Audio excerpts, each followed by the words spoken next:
Good morning, good afternoon, good evening, good night. Purple Pill Philosophy's guest tonight is the science enthusiast, Wayne Philmore. How are you doing, sir? Hey, I'm doing all right. I can't complain. Tell the dear audience all about yourself. Were you a non-believer at one point, or were you always a believer? And what led you to doing what you do now? So, first off, nice to meet you guys. My first Likewise. time coming on. And for the people who are watching, I am Wayne Philmore. I am of course, it's in the name, science enthusiast, Christian, um, spokesperson, PR guy for science, um, and all around just an educator. Um, I started doing this years ago. I just decided to make a YouTube channel and just document all of the things I found out about science and religion. And a few years after that, um, I changed my beliefs as far as coming out of younger creationism into old of creationism into evolutionary creationism. I have coordinated discussions with Fazell Rana, Dr. Hugh Ross, Michael Heiser. I've debated Steve McCrae. I've debated King Crocoduck, uh, Kent Hovind. So I've been around for a minute. I was never an atheist. I've never not believed in God, but there was a time where I was a younger creationist and I didn't accept evolution. And then I changed my mind and I accepted evolution and I still hold to my faith. What's all that been like? Uh, it's been a wild ride. Some people think that you just don't believe in the Bible anymore because you accept evolution. Some people just don't care. And other people want to find out what made me change my beliefs. So there's three people, there's three sides. Uh, Basically, when people come out on the other side of this journey. Interesting. Yeah, it's always funny because I've always heard about the whole young Earth creationists see the Flintstones as a documentary. Nah, that's not completely false. They re- Uh, they did it live action in the '90s, reenacted the whole thing. Yeah. Oh yeah. yeah, So yeah, dealing with younger creationists is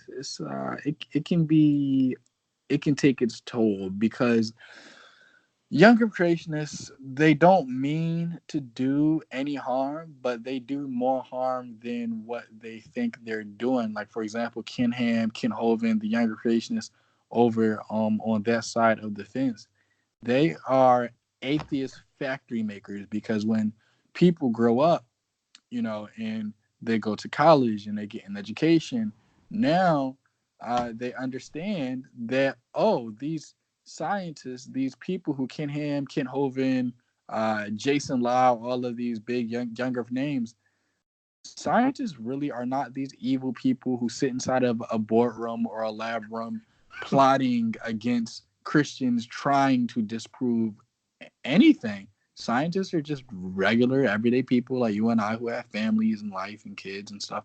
And they're just doing their best to find out about the world. And it just so happens that younger creationism just doesn't comport with the reality that we live in. And that's not a bad thing. It's not evil or capricious because the reality does not fit their interpretation of the Bible. Yeah, it's like the back in the Middle Ages, which they like to characterize as the Dark Ages. The church actually went along with this system that was developed earlier. That you have two books: the book of the scriptures and the book of nature. If one ended up contradicting the other, then that means their interpretation was off. Mm-hmm. Mm-hmm. Yep. And yeah, that's exactly what it is. hmm yeah. So one of my first questions that I wanted to ask you is, Has getting away from young Earth creationism hurt or helped you on your spiritual journey? I would say that definitely getting away from younger creationism has helped me in more ways than I could even think of. Because when I got out of younger creationism, a lot of people don't know this part of my story, but J. Warner Wallace, the author of Cold Case Christianity, he actually is one of my biggest influences on why I accepted evolution. I actually had to retrain the way I thought because when I was so in deep inside of younger creationism, they have this philosophy where they teach people that there's historical science and observational science, and unless you can see it or unless somebody was there, we just don't know. Which means we have a lot of people we need to release out of prison because a lot of the murders, nobody was there, nobody saw it, there were no cameras. Maybe you killed somebody in a blind spot. We don't know. Let them go. Let them walk. Right, Kinham? Well, no, that's not how the world works. But the world does work in a way where we can have circumstantial evidence and we can walk into a crime scene or a room and we can put together what happened based off the evidence that's left in the room. That's how we solve cold cases. Cold cases, there are no living eyewitnesses in most of the cases. Most of the eyewitnesses in cold cases are dead, and all they have is circumstantial evidence. And they are solving these 40, 50-year-old closed cases with only the evidence that's in the room. Um, and so, yeah, Kinham is definitely wrong in that regard. And uh, leaving younger creationism has helped me in that way because I was able to retrain how I thought. I mean, I think in a completely different way. And I've noticed that people who hold to that view, or not even just younger creationism, but a lot of people who tend to be on the more religious side in general, they tend to fear science and investigation and rational thought because it deals with the unknown. It deals with things we don't know about, but that's okay. God wants us to go out and investigate the world and find out new things about reality because the more we find out about reality, the more we find out about God. So And there's propaganda perpetuated by new atheists who pay lip service to science and propagate atheism in the name of science. true, true, true. Yeah, that is also Well, true as I mean, well. I always remember what's funny is like not many people actually know about is that when evolution was first being brought up, like with Darwin, what was funny about that is like Darwin had plenty of theists who supported his ideas. Some of them were his friends. Uh, and what was funny about it is that some of the people that really started getting the whole contradicting with the Bible was atheists and agnostics of the day, like Darwin's bulldog. Hmm. I can't remember his name. He was an agnostic. He actually coined the term. Uh, Yeah. oh yeah, Huxley is his name. Thomas Huxley, Right. Okay. and that's how initially. And young Earth creationism as a movement is relatively recent. Oh yeah. It's only been. I mean, you can make the argument that traces of it have been around for since the early church fathers, but it hasn't really become a sort of popular movement until like around the 1950s. And around the 19th century with the Seventh-day Adventists. Yeah. Yeah. Younger creationism in its modern form can be traced back to George McCready Price, who got his theology from Ellen G. White. And George McCready Price, he actually is, you could say, well, you could say Kent Hovind is George McCready Price. George McCready Price didn't have an education, but somehow his wife was able to get him a job at a college in the Maritides, which is in Canada. And George McCready Price would debate college professors on evolution until they would get so frustrated they didn't want to debate them anymore. And then George McCready Price found Henry Morris. Henry Morris was another younger creationist who has similar beliefs. And George McCready Price used Henry Morris's PhD so he can try and publish work on the flood. So then they just started writing their own material and their own creationist peer review literature because they couldn't get their hypotheses past the peer review process. Then they decided to write a book called The Genesis Flood, and that's when this whole thing took off. So younger creationism originally was called flood geology, and then Seventh-day Adventists came back around the table and they decided to change the actual name of it from flood geology to younger creationism. And so that's how it was very, very well hidden. And so a lot of people who are even following younger criticism, they don't know the history behind it. Like, where does this 6,000 year number come from? The Bible doesn't say it. And I'm pretty sure most of the people who follow younger creationism have never added up the genealogies on their own by themselves. They just take somebody else's word for it. You don't know if the genealogies really add up to 6,000. You're taking the word of Ken Ham. Where did he get that number from? He probably won't tell you, but it's on his website. Answered in Genesis. In the 1600s, a bishop, an Anglican bishop, James Usher. Usher.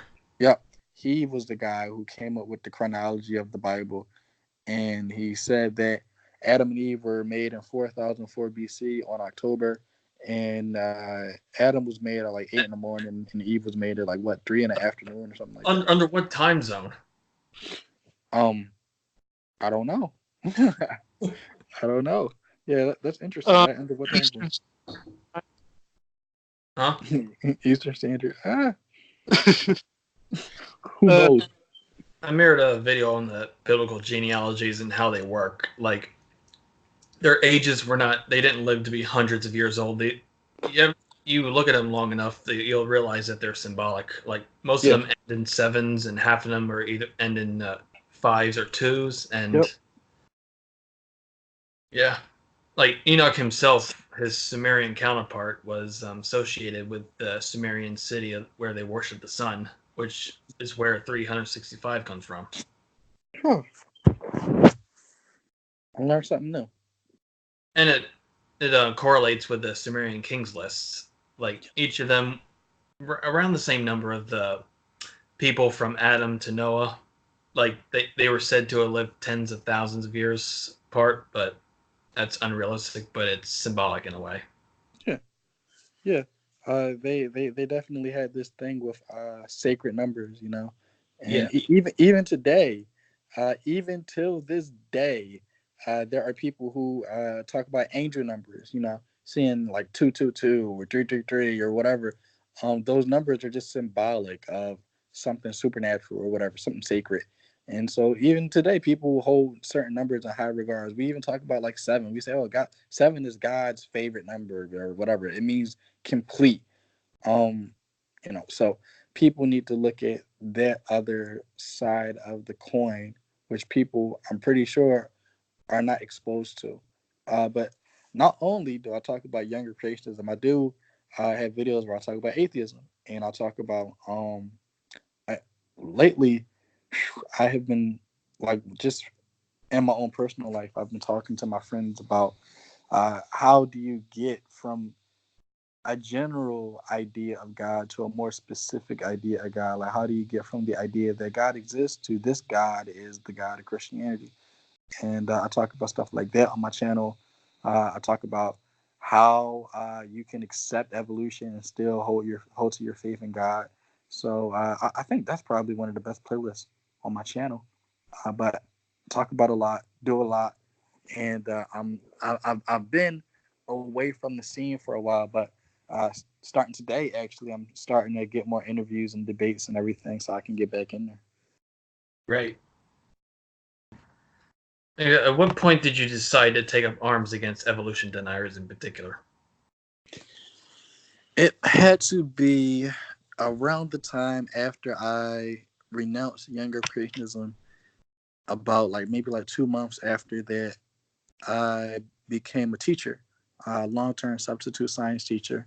Oh, Um, yeah. And so uh, I just like teaching so much. I said, you know what? Let me just start engaging with younger creationists about what I learned.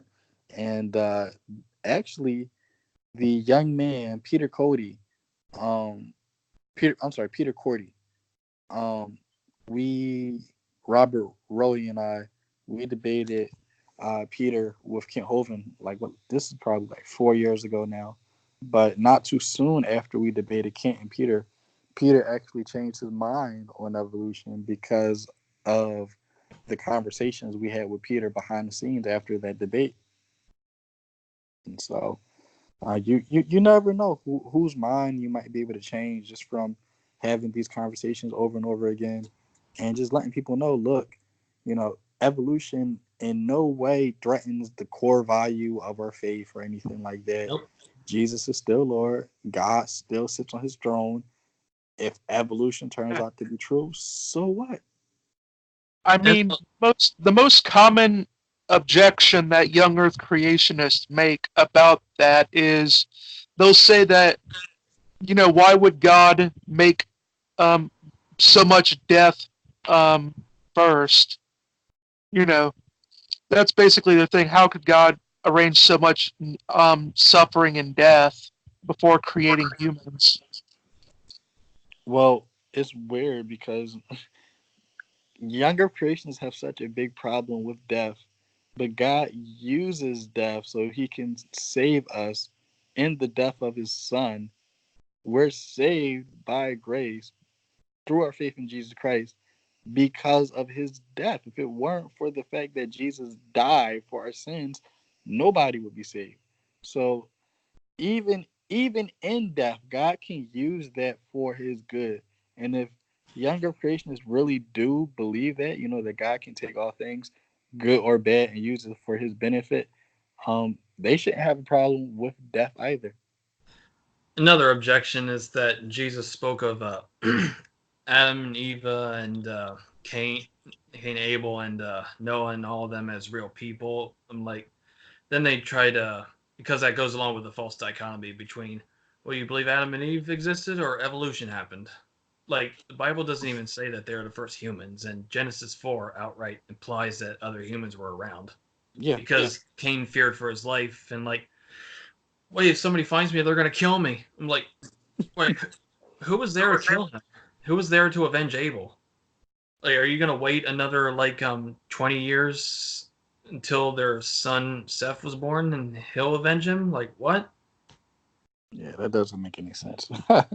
Oh, but younger Well, creationists, it's actually pretty funny when you actually go into the story and you find Cain when he gets a mark put on him, which is both it's both a symbol of his sin, but at the same time it's also a protection, Yeah, so he doesn't get killed. that's where I was getting at.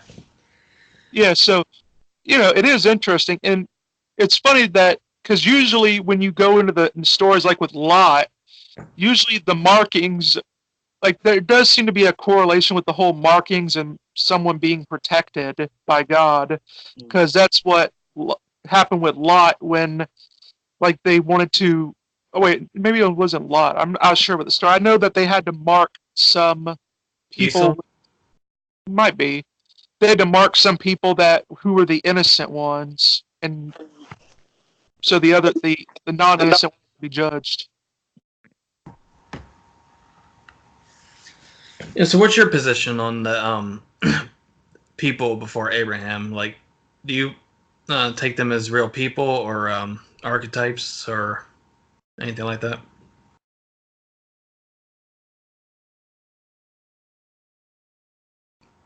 Wayne? Yeah, Wayne. oh, do you hear me? Yeah. Yeah. Yep. Yeah, I do not think that Adam and Eve were historical figures. Um, I think that Genesis 1 to 3 is more of a poetic polemic against the other gods and Basically, God, it's temple theology, um, which I'm pretty sure you guys are familiar with. Yeah.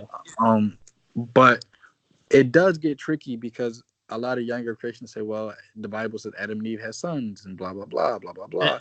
and Jesus spoke of them as real And people. Jesus spoke of them as real Are people. you calling Jesus a liar? Yeah, yeah.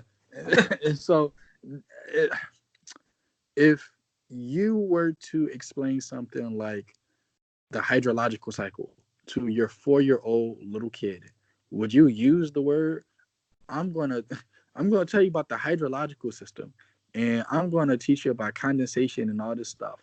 You would accommodate to the language of your small child so they can understand.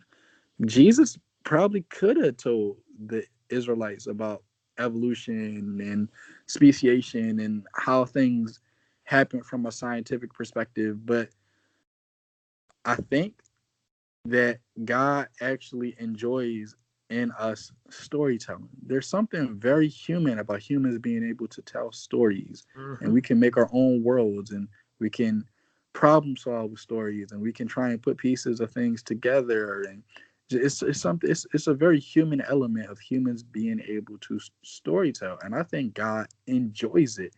Yeah, God, like with the Exodus, the Hebrews had their own Trojan War. yeah, yeah. So, like, no, Jesus was not lying when he was talking about Adam and Eve, but it is a little bit more complicated than that. If you want to find out the truth behind these stories, like for example, the story of Noah. In my position, I don't think the story of Noah was written to be a historical account.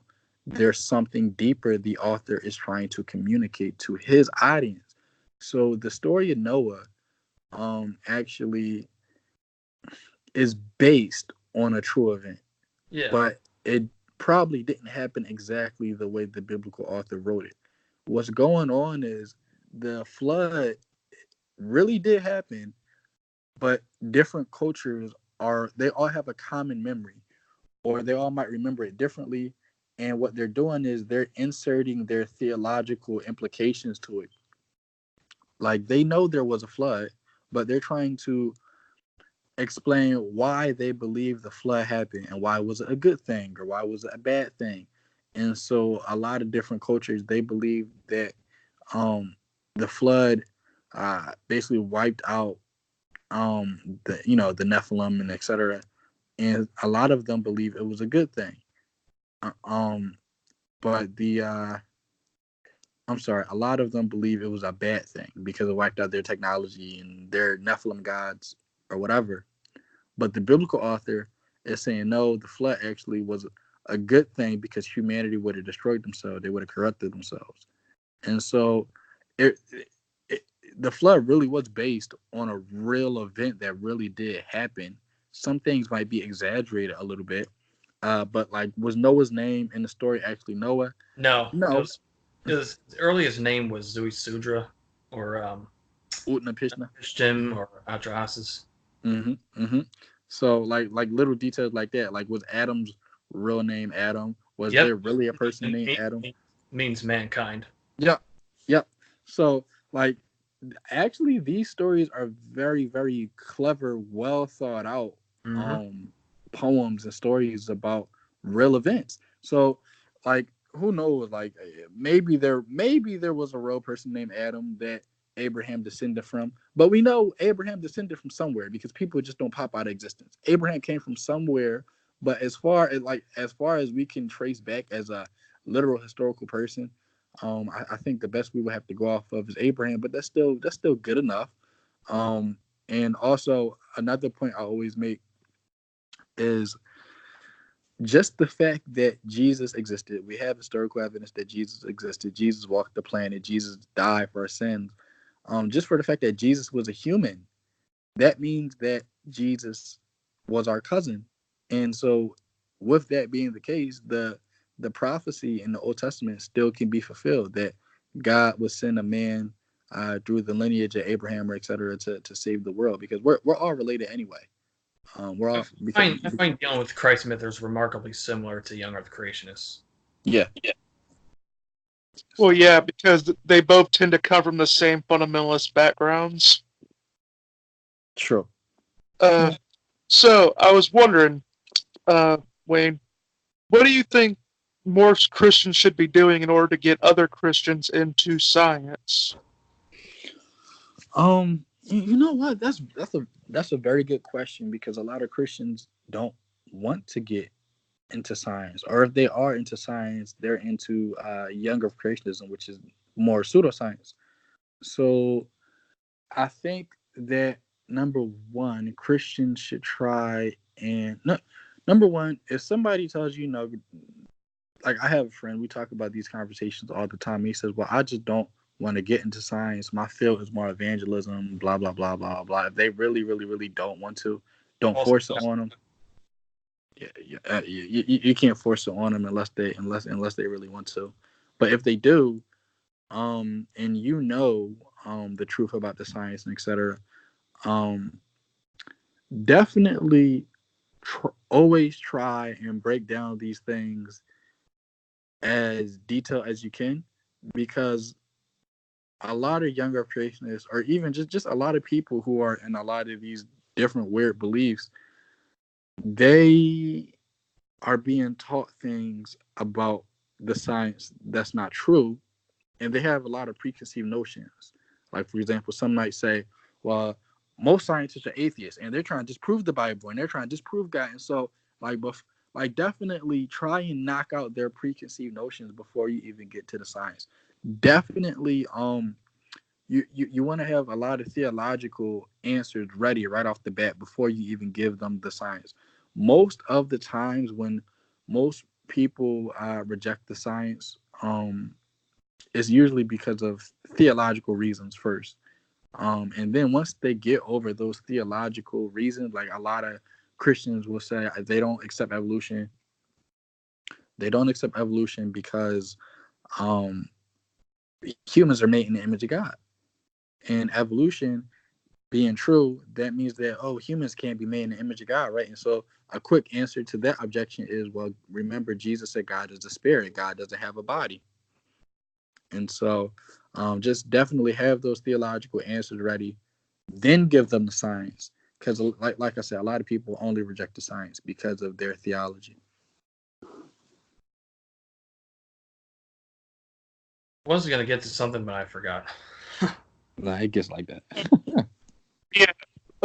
Any particular figures, whether they be religious or non-religious, that have been an inspiration to you? Definitely Dr. Hugh Ross. Love Dr. Hugh Ross. I got to give him a call whenever I get a minute. I used to call him every now and again, just check on him. Dr. Michael Heiser, of course. Robert Roy of Sentinel Apologetic, Robert and Hunter. Those guys have been my inspiration to me. And I mean, like, we're best friends. I love those guys. Love you guys, man. What you How do you feel about Hugh Ross saying that UFOs and aliens are demons or something? I don't know. Honestly, that's a very interesting take. I like it's nothing I haven't heard before, but for Hugh Ross to take, that's an interesting take. But uh I don't know. I honestly do not know. All I can say is that's very interesting. Um It's recently heard about this, and I was like, "What?" Well, so just remember, when in doubt, demons. yeah. Oh yeah, and when it comes to trademark skeptics, when in doubt, the aliens did it. Yeah. If God rearranged the stars and says, "Believe in me," certain atheists, oh, it must be aliens. Yeah. Yeah, that's true. I don't think aliens exist. I just don't think conditions outside of this planet for life exist. At least on the scale that they would be as intelligent as you and I. But if aliens did exist, I mean, we wouldn't know until we know, Doesn't it seem unless like we met them. doesn't it seem like wasted space otherwise?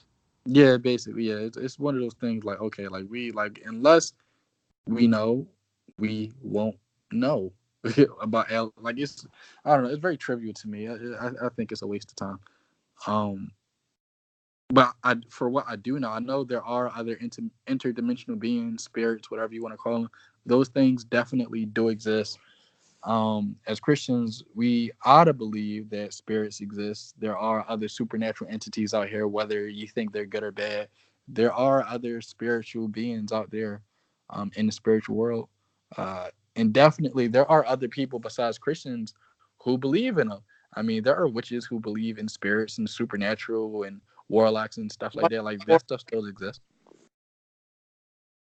Yeah, like Thor. Yeah, Zeus Thor. and Ra. I don't know. They definitely could exist. They could have been in Yahweh's divine council. I have no idea. Maybe it's possible. It seems the only rational Yeah. explanation for why all these other cultures throughout the world had a pantheon of gods. Yeah.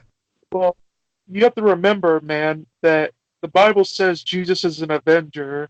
So obviously that means he's hanging out with Thor and Loki and Odin. Ah!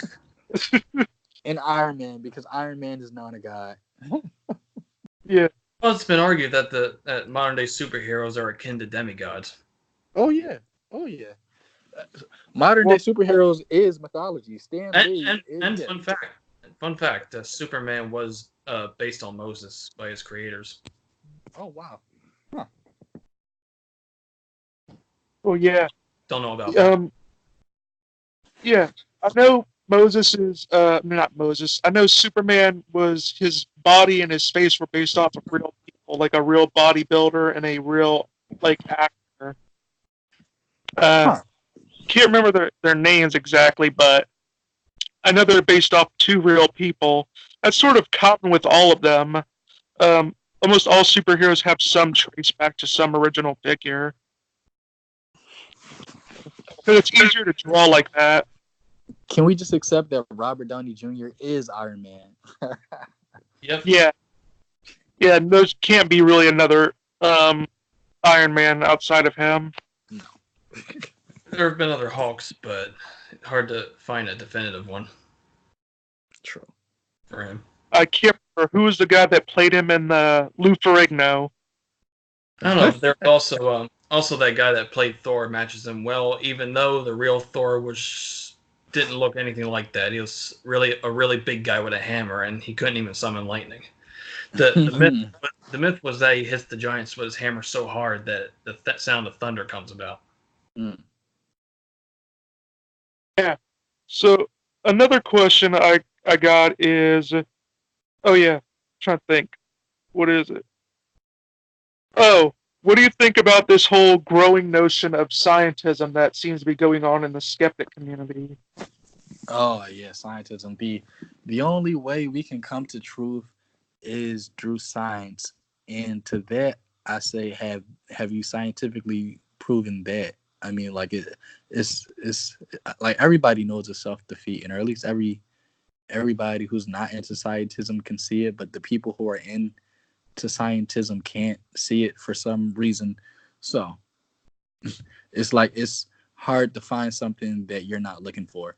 You don't know what you don't know because you don't know it. But yeah, scientism is self-defeating, and not all atheists hold to it, not all skeptics hold to it, but to the people who do, I think they believe that science somehow defeats religion, and so they cling to science because they think if I cling to science, then uh, that's my way of proving there is no God. Which, by the way, you could never scientifically prove or disprove that God exists, being that God is more of a philosophical notion. So there's that, but unless you can put God in a laboratory and run experiments on him, you are not going to scientifically prove anything or disprove anything about God. Um, Yeah, you have to remember though, obviously that means that, faith is believing what you know ain't so. Not true. so, Mr. Twain. So yeah, scientism definitely it's it's a non-issue, because it'll die out on its own more than likely. And the people who do hold to it, once they, I've noticed that once a non-believer or anybody, it could even be a Christian, once somebody takes that extra step to fact check their beliefs, like for example, have you ever been on Google when you just, I don't know, you Google something that might falsify your opinion? Like once you have the ability to do that and not be afraid, then you're one step closer to the truth anyway. So all it will take is for one of these skeptics or whoever to just Google something about like scientism. And there's so many different websites that tackle this, like crossexamine.com or even William Lane Craig's website. It's so much stuff. It's so many resources out here. I'm not afraid. More people will be saved more than ever, more than likely, because of the internet, because of YouTube. All people have to do is go and look. I mean, look at Kanye West. Kanye West just got saved, and I can guarantee you, before Kanye West got saved, what did he probably do? He probably was Googling stuff. He probably went to the internet so he can find out information. We live in an information age, so definitely. Also an age of propaganda. Yeah, that's true too. So, but even through all the propaganda and everything, God's still saving people, and we don't have anything to be afraid of. And Sygart and Sara Salviander and scientists like them have contested the notion that most scientists are atheists. I think it depends on the field, because I know in astronomy most astronomers actually are theists. It seems like the biggest field that atheists come from, like the field of biology, and cosmology, they'll say. Well, maybe, but it just baffles my mind how that could be so. It's possible, but also that doesn't prove anything, because there was a time thousands of years ago where most scientists were theists. So did that prove that God exists? No, it just proved that most scientists believe that God existed. So that's it. Yeah, like around 90-some% of the pioneers of modern science were Christians and Muslims. Well, Newton technically was a heretic. Technically. And did you guys even know that Muslims created algebra? Yep. Algebra is Arabic, so I mean, like, and algorithms. Yep.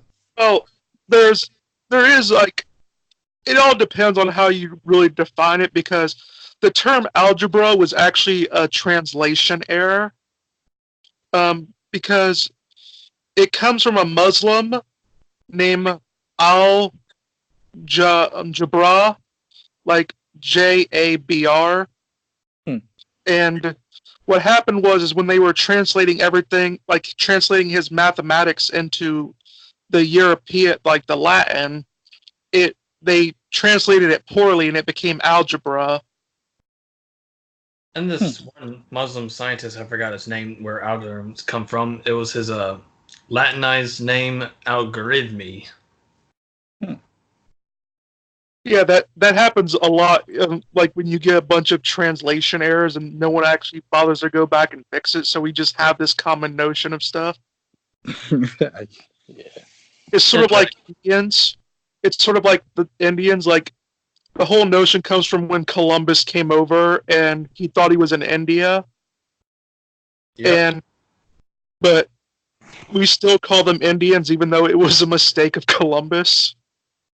Well, the name has a ring to it.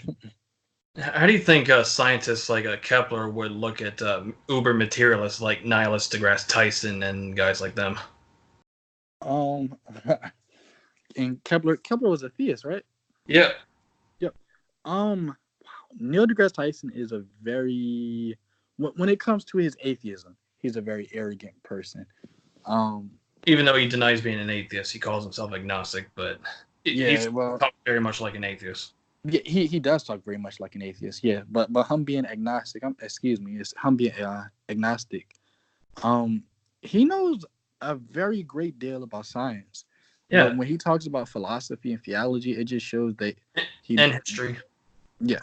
He just doesn't know. Like, for example, he was talking about hyperdimensions, and he was talking about how higher dimensions, and if he were to see, for example, if his desk were filled with papers, and a hand came from the fourth dimension, and it took the papers on his desk and took those papers into another plane of space that he couldn't see. He would believe in aliens or higher dimensional beings. Yep. And did we not see that exact thing in the Old Testament at Belteshazzar? What's his name? Belteshazzar's Belshazzar. feast. Yeah. Belshazzar. There you go. We saw. I mean, we Oh, saw yeah, the with- exact same. A hand comes Yeah, out but- from another dimension, writes on the wall, and it disappeared because it goes to another plane of space that we can't see it. And that too is another story. Yeah. it's a whole nother story. But he says, "Oh, this is what I would expect to see," and then this Old Testament book actually has that exact example in it. But I'm pretty sure Neil deGrasse Tyson has never heard of it. I'm pretty sure. Nope.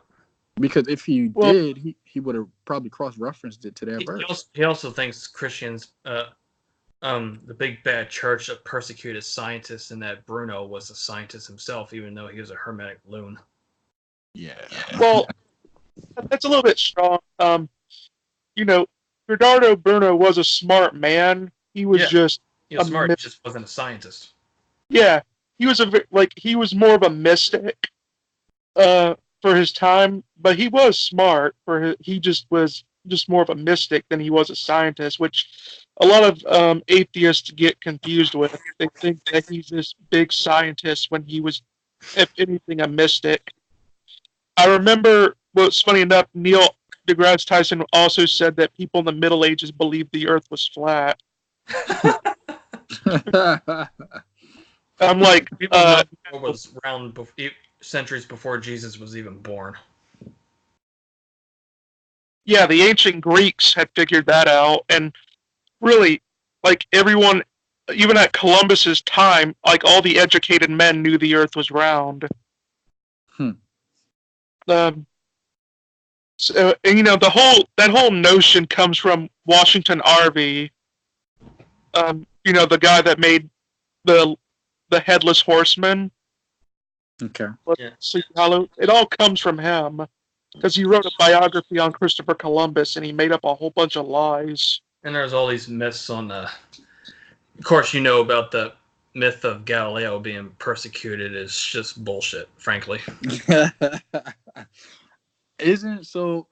You this is very ironic because I just was at a library maybe like 3 weeks ago, and I was reading a philosophy book on this, and supposedly the church had put the Catholic Church had put Galileo on house arrest until he died, allegedly. Yeah, they think he was put in a prison in a dungeon and tortured until he recanted. Well, that he was put under house arrest because of his science, even though they did it because he was a douche. He had an Italian temper, you could say, where what was like the whole thing was more political than it was anything else, because basically he was told by the church, like, because you have to remember, telling off the church is like telling off the Pope was like telling off your boss, because it was the church that funded him and his work. So, and all he was told by his boss was that he needs to write a book on geocentrism and heliocentrism, but the only thing he couldn't do was promote heliocentrism in the book. And guess what he did? He promoted heliocentrism in the book, even though he knew he couldn't prove it. Yeah, that's the thing. That was the science of the day, and if you can't prove it, then it's not science, according to them. Well, yeah, and the thing was that even back then, like, I always found it funny because I said if Galileo would have been wrong, like in the world, it really would have been geocentrism that was true. I hardly think that Galileo would have had such a prominence that he is now. He would just have been considered a loon, and if the church got it right to put him away. Like, you ever find it weird that Newton never had these problems? Well, yeah, it's always just funny with it, like, would deny the Trinity outright. Well, yeah, that's what I said. Newton was a heretic by all means. Like, there's nothing like you understand about like he didn't believe in the Trinity. He thought worshiping Jesus like a god was idolatry, and you know so he wasn't imprisoned or tortured or forced to recant anything. well that's because mainly he hid. Like his books weren't published until after his death. Yeah, like Copernicus. Well, his theology books, that is. His regular science books were published, before his death, but not his theology books. That's another thing that people get with Copernicus is they say Copernicus, waited until his death to release his book on heliocentrism because he was worried that the church would persecute him for it. I'm like, if that was the case, why did he dedicate the book to the Pope? And why didn't he renounce God right then and there if he didn't believe? Well, yeah, and it's just silly. The reason why he waited so long to publish it and wait until after his death because he was a perfectionist. And, that's a noted thing. He was a perfectionist, and he figured that, he could, since he didn't really have much time to live, he wanted to make sure he had everything to the best of his ability, and he knew his models had problems with them. And they do. If you actually read what he published in his book, you really couldn't tell the difference between his theology and his science. Really, it's a mix of both. But anyway, where do you teach science? Middle school or high school? I taught science. I don't teach anymore, but I taught science from grades 8th, so actually from grades 8th all the way to 12th. And I don't do it anymore, but I am thinking about doing it. But we shall see. What made you stop? One, pursue higher education and better job. Teaching is great, but you can't pay your bills off teaching. Most teaching jobs. Oh, was it a public school? Yep. All right, then the secular public school system. You're better off. Yeah. Better off not teaching that. You could have just become a Burger King worker and you'd make just about the same. Pretty much. You're not lying. Pretty much. So, but I love that. I love the kids. I taught my kids about trigonometric parallax. I taught my kids about time theory A and time theory B. I mean, my kids had fun and they learned. Kids actually like learning when it's not boring and it actually relates to their life. You gotta have a gift to make it entertaining when you teach. Yeah. And a lot of kids need that. They need to know that science is not boring. Science is awesome. And you can use it in almost every aspect of your everyday life. So, I miss it. I miss the kids. Yeah. I miss teaching. It was awesome. Yeah. So, Wayne, did you know that Behemoth is a dinosaur and a dinosaur is he? And Leviathan. I have heard. I have heard so many times. I think younger creationists get that from the Book of Job. I have one more confession, as far as my wacky beliefs. Younger creationists would say, I don't think the Book of Job was written to be historical either. No. Especially, it's one of the oldest books in the Bible. It's probably older than Genesis. That's not exactly true. The linguistics and writing patterns, they seem to indicate that it was written during the exile because it reflected the existential angst that the Hebrews felt. Okay. Well, I mean, the reason why people assume it's the oldest is because the author tried to make it more authentic by using words and vowels or some other writing styles from far back in foreign countries. They try to give it a foreign spin. Okay. Huh. Yeah. Another hidden detail that it didn't happen. Not to mean the truth values of the story can still be true. Like, it's divinely inspired fiction to relate to people who are like, why me? Yes, yes. And I just wish younger creationists and other people who are like biblical literates, they will understand that you're not taking away from the inspiration of the scriptures if you're looking at the scriptures in the context it was written in. If somebody wrote the story to be just a story, it's not wrong that you look at it as just a story. it's not, Oh, the scripture is God breathed. Then I'm like, yeah, dictation, like inspiration, does not equal dictation. This is not a, like Heiser said the other night. This is not an X-Files episode. yeah, yeah. Well, you have to remember that apparently, according to Kent Hovind, Adam wrote Genesis 1. Oh boy. Oh boy. Yeah, there's like so many problems with that. People didn't even write. Even if we take the fort to 6,000 years ago, people didn't write until 5,000 years ago. Oh boy. Kent Hovind is he's quite the character. Yeah. He's the carrier of Christianity. No, wait, that's Ken Ham and Cheese. Oh yeah. But definitely just from the I'll give you one example about why I think the Book of Job might be more fiction than people think. In the Book of Genesis, the repetitive phrase "and then God said," and then God said, and then God said comes up again and again and again, and that's how you know it's a poem.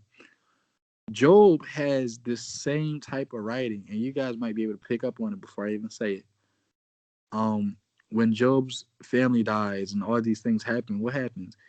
And then the servant comes, and like it's the same phrase where the servant says, "And then I alone have come to tell you this," and then I alone, and then it's the same phrasing that you see in Genesis again and again. And then God said, and then God said. So that's another reason why I would say it's probably fiction.